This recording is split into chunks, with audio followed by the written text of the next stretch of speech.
Something that has been on my mind this week is that sense that people, and that pressure that people put on, is that you have to go all in. There can't be a plan B. There can't be any other option. You have to do the thing at all costs, like no excuses.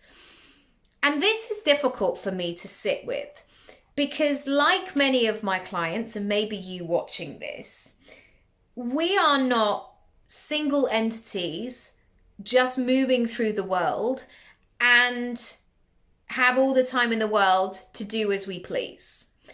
And some of that is through the choices that we've made, as in I've chosen to have 2 children who need me. So that's part of that role that I chose. But also many people want other versions of success. Yes, they want a successful business. Yes, they want growth in certain areas of their life. But they still want to make sure that they spend their mum's birthday with them. They still want to make sure that they show up in this other area of life. They still want to make sure, I don't know, they go to church every Sunday if that's something that they do.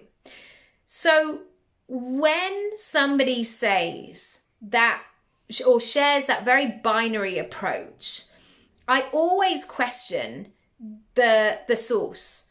Oh, okay, they're saying that because that works for them. They're saying that because they can do that.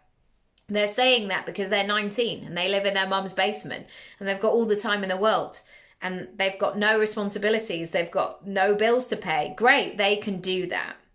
And so I also then have to say, what is my version of doing this thing?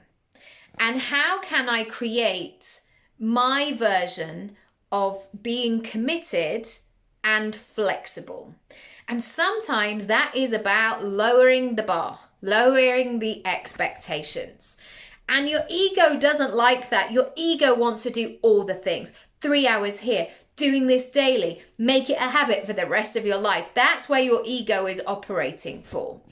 And so the softer part of ourselves have to say, like, I hear you, ego, and I know that you want to go fast, and I know you want me to be the best, but if I'm going to be the best, it's going to take a bit longer.